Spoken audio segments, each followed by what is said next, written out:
Good morning, children. In this class, we are going to discuss about new land revenue changes made by East India Company. In the previous class, we discussed about the first land settlement system known as Permanent Land Settlement System, which was introduced by East India Company where the land revenue was fixed. And this system turned out to be a failure. And what next move could be done to increase the revenue we are going to discuss now. The East India Company had introduced Mahalwari system in the northwest of India and Raitwari system in the south of India. First, we are going to discuss Mahalwari system. Mahalwari means village. This system was introduced in the year 1822 by Mackenzie. East India Company decided that there will be no Jamindar involved in giving the revenue to East India Company. So how the work has to be done? Under this system, it has to be done by the villagers. So the unit of taking revenue was fixed at the village. Children, every village has a lot of land. So the British officers surveyed out these villages. First, they figured out what are the geographical conditions of the village. They figured out what are the economic conditions of the village and also what are the rituals associated with the village. Then they figured out how much revenue should be fixed on it depending on the size of the land. On the basis of all these factors, the final fixing of revenue was made. All these factors are taken into consideration. And also there was another decision that was made here that the land revenue will be revised and means it will be changed, children. The company, the period, how much it was fixed, after that it will be changing.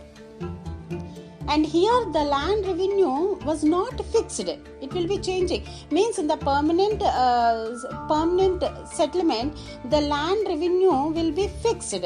Means Jamindar is the owner of the land and he will be collecting the land revenue. The fixed amount he will be collecting and he will be paying to the East India Company.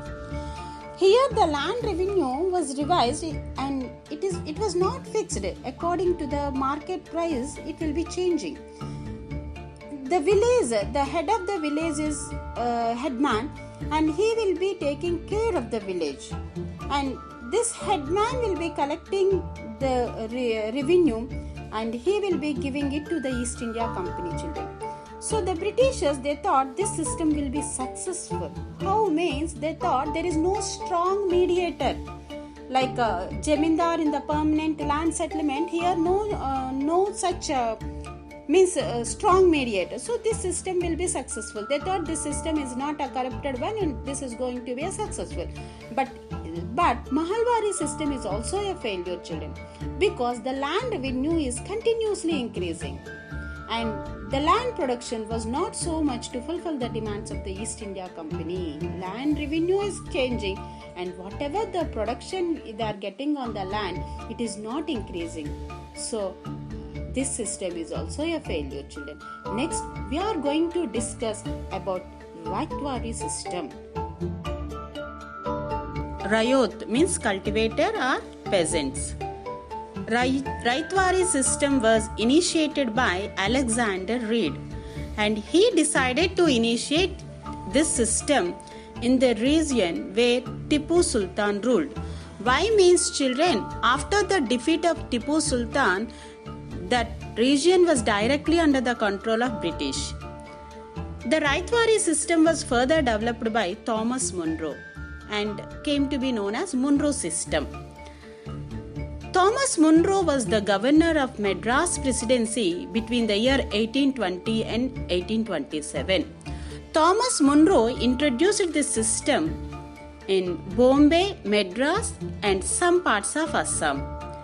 The East India Company thought that Raitwari system will be successful because there is no hierarchical strong Jamindar rule.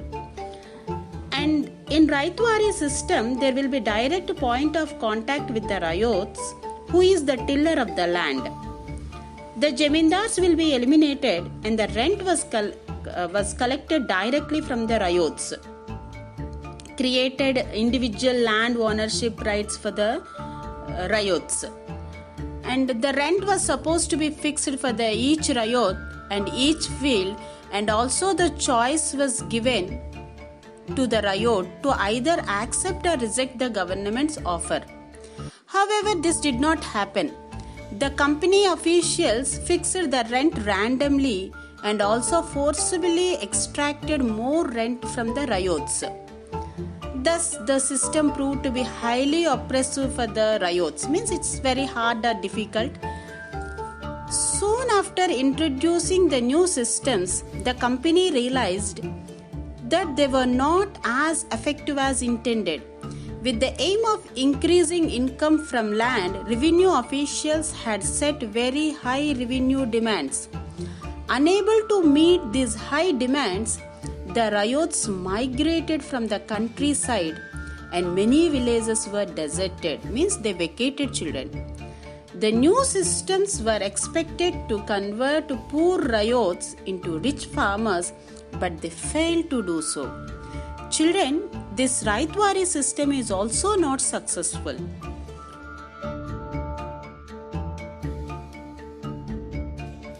Was that there was no change in revenue, and despite many factors affecting revenue like drought, too much rains, destruction of the crop, many factors are there, but none of them were taken into consideration, and this also created problem, and the rayots could not afford to pay the land revenue. Okay children, in the next class we are going to discuss about why did the Indian cultivators have to produce crops for Europe.